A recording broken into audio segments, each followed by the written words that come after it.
चलो मैं कोशिश करता हूं यहीं पे एक बॉक्स बना के, देखो सब है ना, फिर आगे कर लेंगे अगर ट्रांसफर करें। पहला पद देखो P1 है ना, पद P1 में से P1 पार्ट है ना, इसमें से सब आप ये तो अलग कर लो,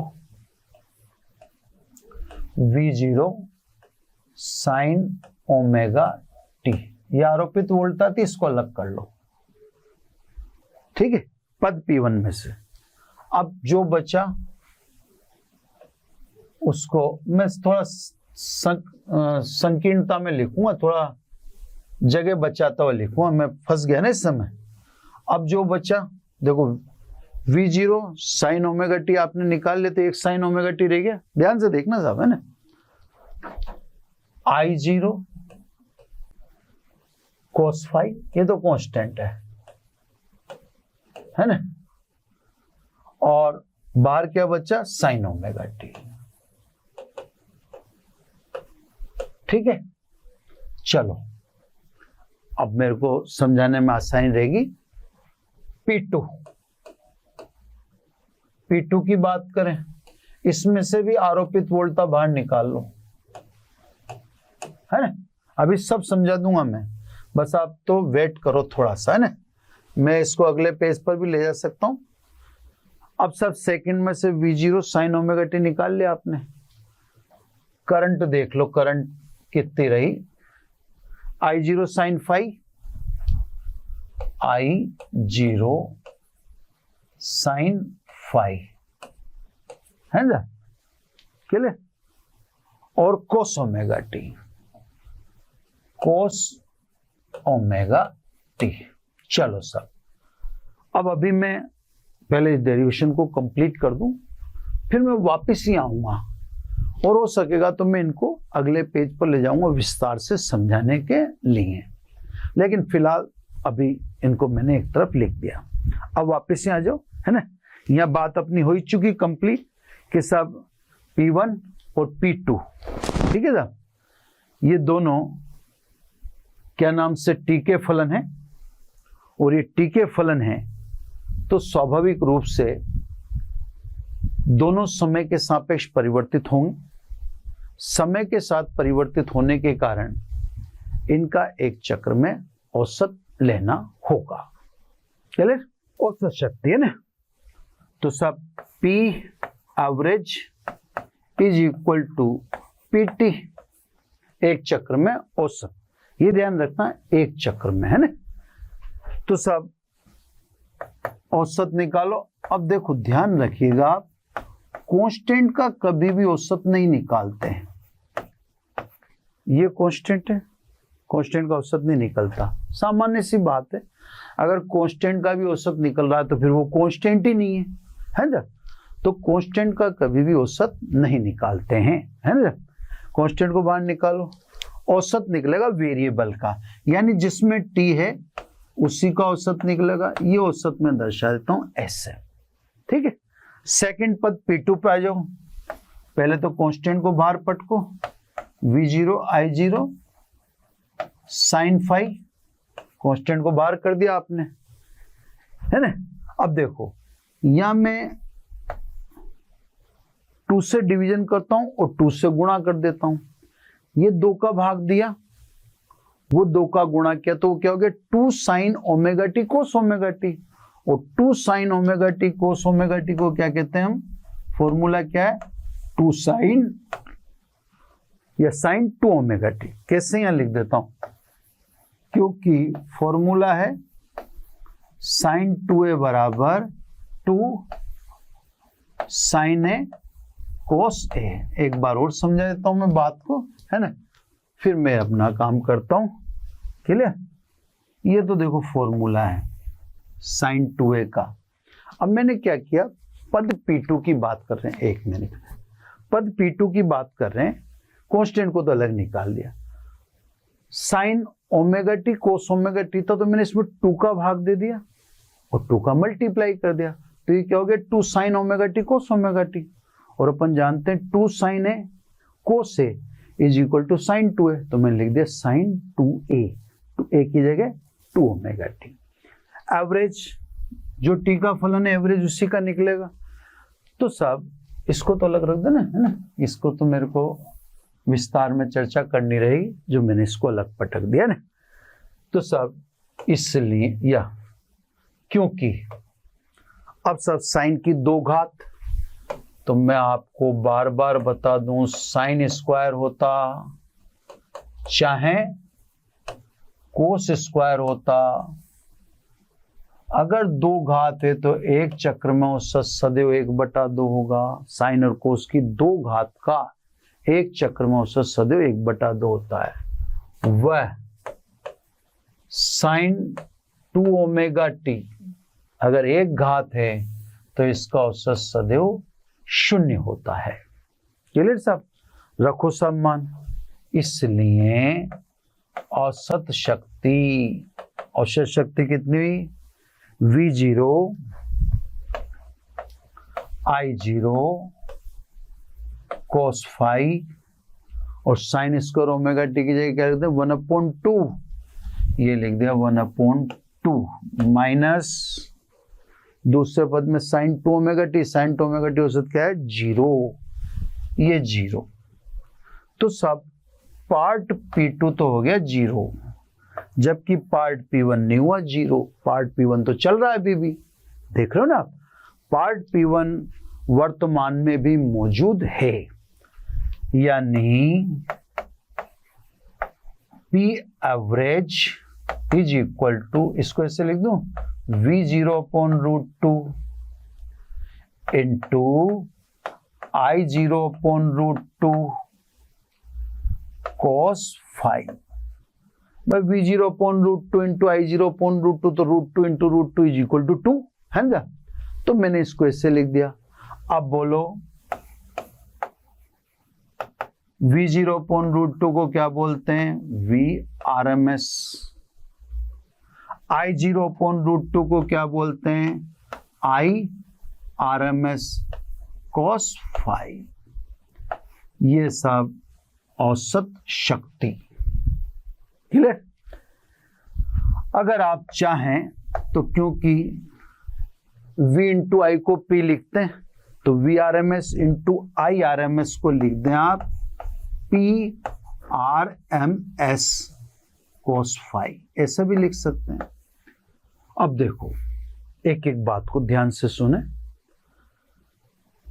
RLC परिपथ में या प्रत्यावर्ती धारा परिपथ में, है ना।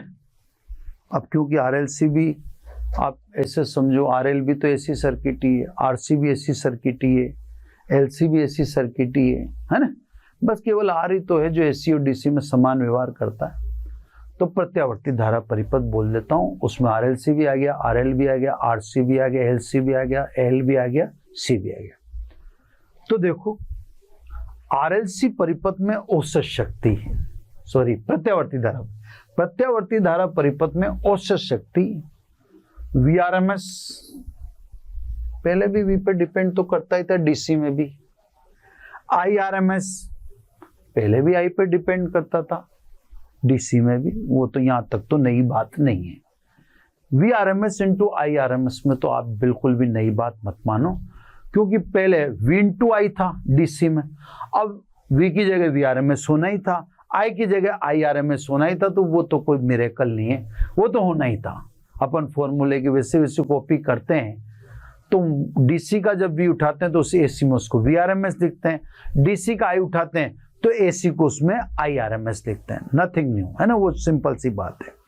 तो सब बात ये है कि प्रत्यावर्ती धारा परिपथ में औसत शक्ति VRMS और IRMS के साथ साथ V तथा I के मध्य कलांतर फाई पर भी निर्भर करती है, क्योंकि इसमें कोस फाई आ रहा है। कोस फाई को अगला टॉपिक यानी शक्ति गुणांक कहते हैं। तो कोस फाई भी एक अगला टॉपिक है जो इंपॉर्टेंट टॉपिक है, तो अगला टॉपिक यहीं से निकलेगा। वो कौन सा टॉपिक है? Cos phi.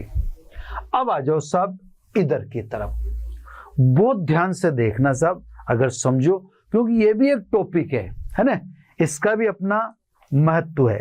मैं अब इसको, चलो मेरे पास स्पेस यहां मिल गई तो मैं यहां छोटे से में समझाता हूं। ये देखो IRMS, बहुत ध्यान से समझना, ये इसको लिख रहा हूं मैं इसके लिए, है ना। अब देखो शिखर धारा I0 के AC सर्किट में दो टुकड़े हो गए। इसका I0 का एक टुकड़ा तो है I0 sin phi, बहुत ध्यान से समझा रहा हूं, और दूसरा टुकड़ा है I0 cos phi। तो सब शिखर जो मान है धारा का, वो जैसे AC सर्किट में फ्लो होता है, प्रवाहित होता है, तो उसका शिखर टूट जाता है दो पार्ट में, एक I0 sin phi और एक I0 cos phi। अब देखना ध्यान से, ये एक तो अब इस IRMS लिखा है तो मैं यूं लिख देता हूं IRMS cos phi, है ना। बहुत ध्यान से समझना, क्योंकि ये एंगल मैंने क्या बना दिया, फाई, और इससे 90 डिग्री पर दूसरा कंपोनेंट, है ना, ये 90 डिग्री पर दूसरा कंपोनेंट, इसको क्या कहेंगे अपन, IRMS। आप I0 लिख सकते हो, मेरे को उससे कोई एतराज नहीं है, साइन फाई। तो थोड़ा सा मैं उसको सेपरेट रख दूं ना सब, वो इधर मिक्स नहीं होना चाहिए, अपने मेन टॉपिक में मिक्स नहीं हो जाए ना, तो मैं मेन टॉपिक से उसको इधर ले लेता हूं, ठीक है। बस मेरा काम हो चुका है, ऐसी बात नहीं है। चलो मैंने उसको अलग कर दिया। तो सब एक बात तो आप समझ गए कि जैसे आपने V0 निकाल लिया, आरोपित वोल्टता निकाल ली, तो आपने देखा धारा का शिखर दो पार्ट में टूट जाता है, एक I0 cos phi होता है, एक I0 sin phi। अब मैं I0 लिखता तो वहां भी I0 लिख देता, इसलिए आप उसको दिल पे ना ले, है ना। वो ऐसी कोई बात नहीं है कि सब मैंने जानबूझकर लिखा है, वो ठीक है, IRMS लिखा है। अब देखो इसमें गजब की बात, जो टुकड़ा I0 cos phi है, ये वाला, ये रहा, ये देखो वोल्टा के साथ समान कला में, वोल्टा की कला भी साइन ओमेगा टी है और धारा की कला भी साइन ओमेगा टी है ना। तो देखो ये किसके साथ है, अरे यार ये वोल्टा के साथ है, साथ कौन सा वाला, कोस वाला टुकड़ा। ये देखो इन दोनों के बीच कलांतर 0 है, और जो साइन वाला टुकड़ा है, ये इसकी कला क्या है, कोस ओमेगा टी, और वोल्टा की कला क्या है, साइन ओमेगा टी। कोस ओमेगा टी और साइन ओमेगा टी में कितने का अंतर होता है, 90 का। तो ये वोल्टा से 90 डिग्री पर है, ये दूसरा वाला कंपोनेंट वोल्टा से कितने डिग्री पर है, 90 डिग्री पर। चलो यहां तक तो समझ गए। अब ये I0 cos phi वाला टुकड़ा ये रहा, है ना, इससे ये मतलब P1 वाला टुकड़ा यहां तक चला, है ना। तो P1 वाले टुकड़े में जो धारा है उससे शक्ति का क्षय होता है, इससे इस वाले टुकड़े में बहने वाली धारा को कारी धारा कहते हैं। लेकिन P2 वाला जो टुकड़ा है, ये सेकंड वाला है ना, ये सेकंड वाला I0 जो P2 में था, इसमें तो शक्ति शून्य हो जाती है। तो इस टुकड़े में बहने वाली या इस घटक में बहने वाली धारा कोई कार्य नहीं कर रही, इस घटक में बहने वाली धारा को कहते हैं वाटलेस करंट, यानी कार्यहीन धारा, है ना। तो सब मैंने यहां पे समझा दिया। अब एक बार मैं उधर की तरफ ले चलता हूं, ये बड़ी इंटरेस्टिंग चीज है और आगे टॉपिक भी है ना। तो सब एक बार बस मैं थोड़ा सा उधर लेके समझा देता हूं आपको। ये सब I0 था, अब I0 लिख दूं, है ना। I0 के हुए दो टुकड़े, एक तो घटक हुआ कोण की दिशा में I0 cos फाई, और दूसरा घटक हुआ इसका I0 sin फाई। तो जैसे ही एसी सर्किट के अंदर करंट एंटर करती है तो उसका पीक वैल्यू, शिखर मान, दो पार्ट में टूट जाता है। वो तो दिख रहा है आपको कि I0 के दो पार्ट हो गए, है ना। यहां भी आपको दिख रहा है, जो मैंने V0 sin ओमेगा टी निकाल के दिखाया, तो धारा का शिखर एक I0 cos फाई में टूट गया, एक I0। लेकिन जो I0 cos फाई वाला टुकड़ा है वो वोल्टा के साथ है, देखो दोनों की कला समान है। तो सब ये वाला टुकड़ा वोल्टा के साथ है, V0 sin ओमेगा टी के साथ है, जबकि ये वाला 90 डिग्री पर है। अब क्या है, कंपोनेंट P1 से तो कैलकुलेट हुआ, उसने तो शक्ति का शेयर निकला एंड तक। तो सब जो इस कंपोनेंट में, इस वाले कंपोनेंट में यानी P1 वाले कंपोनेंट में धारा बहती हो तो शक्ति का क्षय बंद करती है। तो उस धारा को हम कहते हैं कार्य करने वाली धारा, यानी कार्यकारी धारा, कार्यकारी धारा। लेकिन ये P2 में था, ये वाला देखो आप आराम से देख लो, क्योंकि अब मेरे पास, मैंने कहा था आपको, ये देखो I0 sin फाई, ये वोल्टा के साथ कितनी कला में, 90 कला पर है। तो सब ये वाला जो कंपोनेंट है P2, ये 0 हो गया।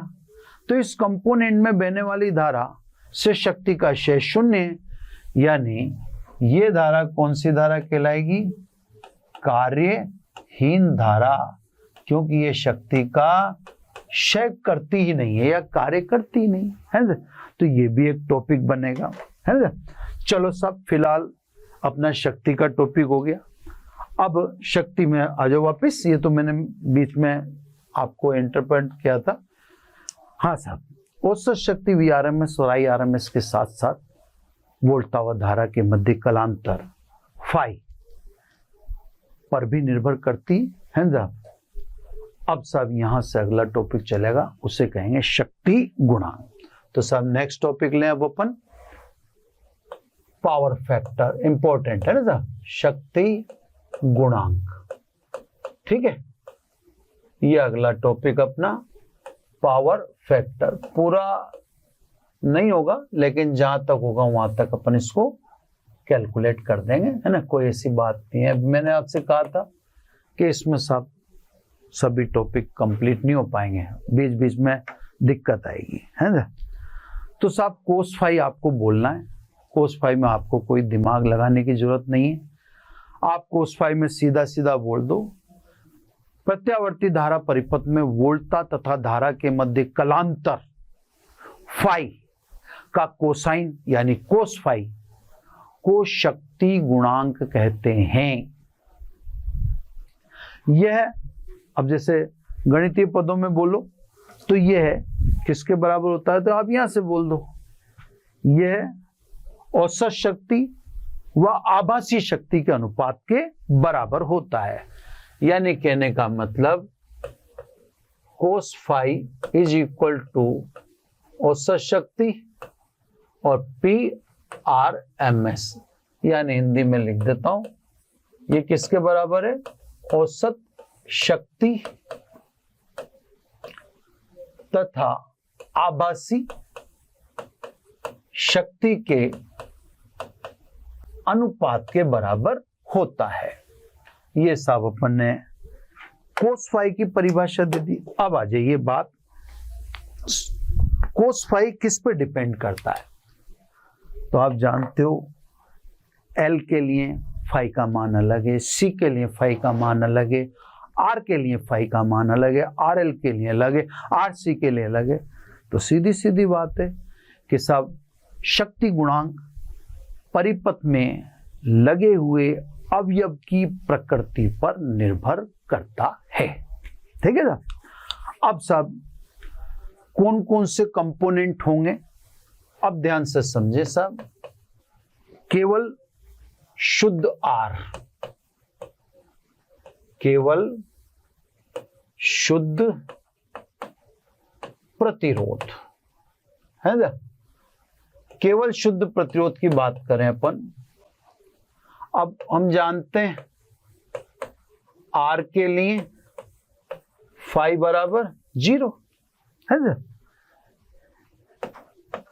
इसलिए या इसने लिख दो, इसलिए cos phi is equal to +1 है ना, अतः है ना, इसको इसलिए के बजाय अतः लिख दें, ठीक है। अतः शक्ति का क्षय P एवरेज बराबर VRMS IRMS और cos 0, यानी P average maximum is equal to VRMS into IRMS। प्रत्यावर्ती धारा परिपथ में प्रतिरोध का उपयोग करने से शक्ति का क्षय सर्वाधिक है, सर्वाधिक शक्ति का क्षय होता है ना। अब सब यही कारण है कि प्रत्यावर्ती दिष्ट धारा में तो आपकी मजबूरी है। हम वैसे भी जानते थे कि प्रतिरोध ऊष्मा के रूप में ऊर्जा की हानि करता है, उत्सर्जन करता है, इसलिए हमने विद्युत धारा का ऊष्मीय प्रभाव भी पढ़ाई है, इसी कोई बात नहीं है। तो कहने का मतलब हम इससे अनजान थे, ऐसी बात नहीं, हम जानते थे, ठीक है।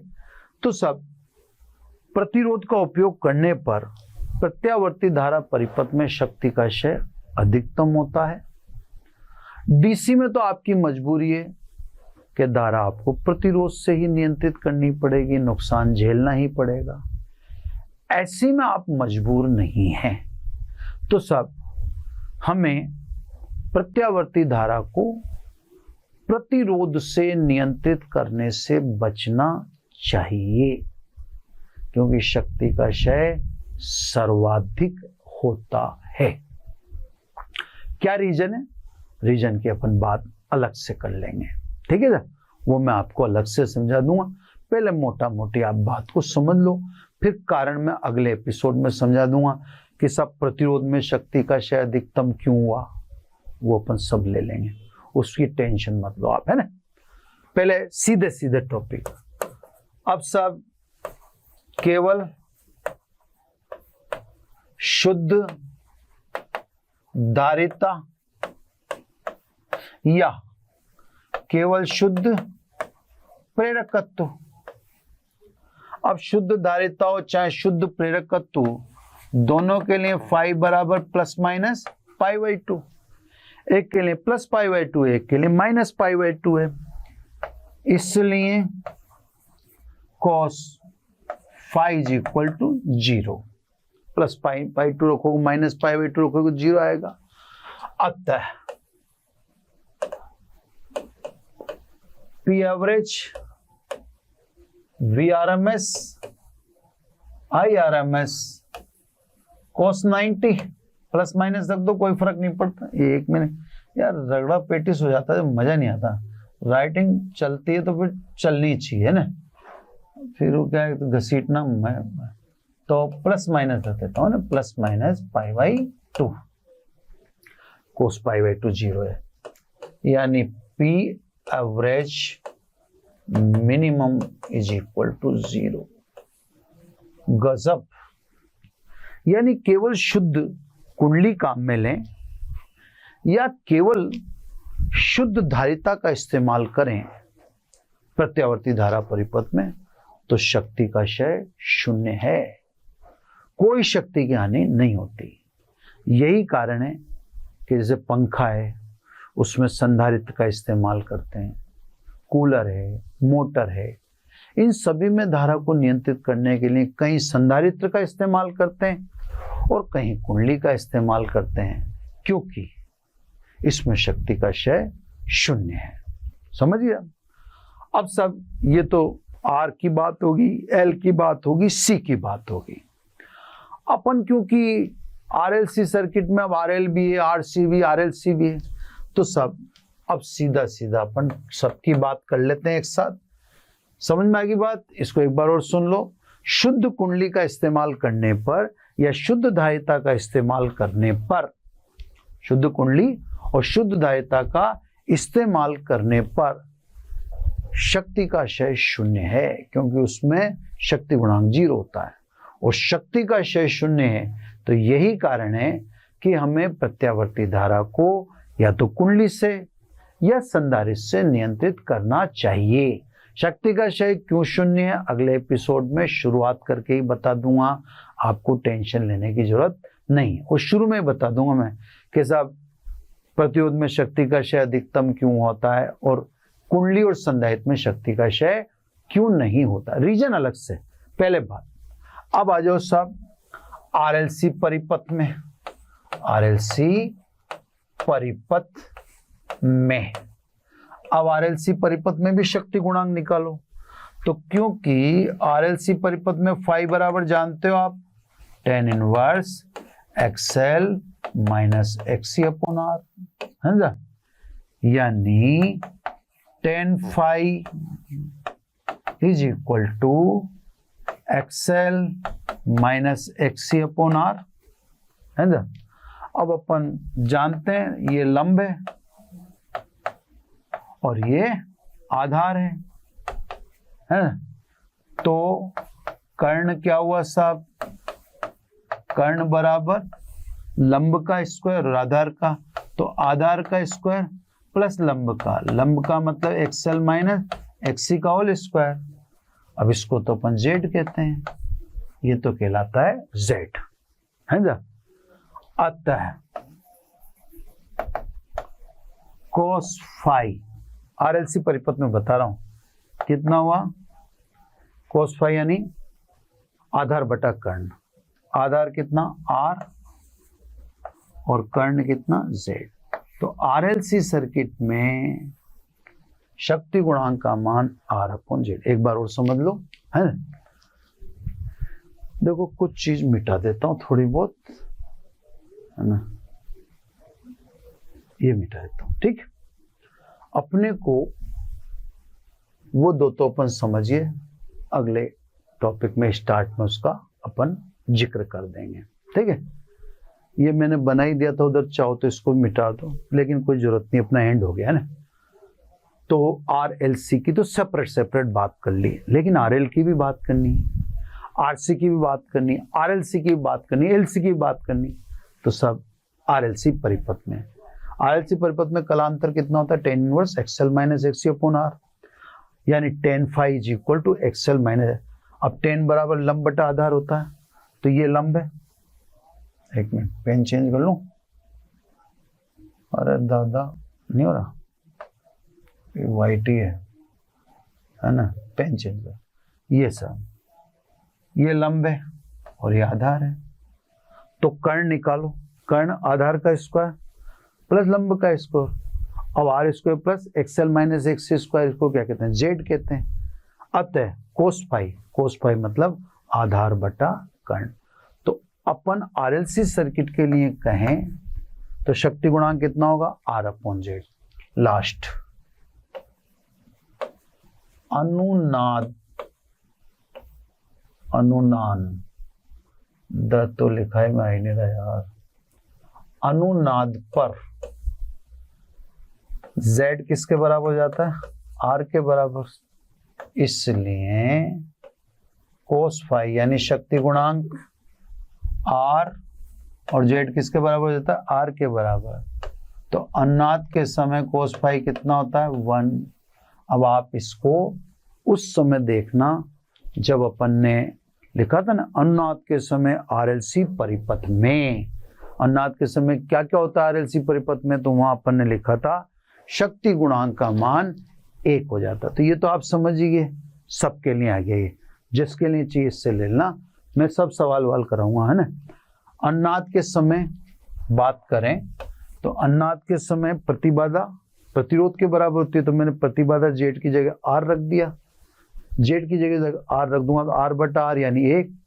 तो अनुनाद के समय शक्ति गुणांक का मान 1 होता है, ठीक है साहब। तो साहब ये 2 टॉपिक का समूह हो गया। अगले में मुझे कारण समझाने, इसमें शक्ति का सर्वाधिक क्षय क्यों हुआ, इसमें क्यों क्षय नहीं हुआ, और इसका भी एक बहुत इंपॉर्टेंट सवाल समझाना है। कार्यहीन धारा मैंने थोड़ा सा घसड़ पसड़ तो हो रहा है, मेरे को भी मजा तो नहीं आ रहा। कार्यहीन धारा मैंने यहाँ भी देखो बहुत डिटेल में समझा दी, शक्ति यहाँ कंप्लीट होएगी। ये फ्रेम मैंने वहाँ पे फिर बना दिया था दोबारा दिखाने के पर्पज से, तो बेहतर कोशिश की है, फिर भी कई बार खिचड़ी हो जाती है ना। तो बस आज इतना ही, बाकी फिर अपन नेक्स्ट लेक्चर में लेंगे। क्या लेना है आप मस्त रहो, जुड़े रहो, चैप्टर समझ में आ रहा होगा, बार बार न्यूमेरिकल भी बीच बीच में डालते रहें। Thank you very much.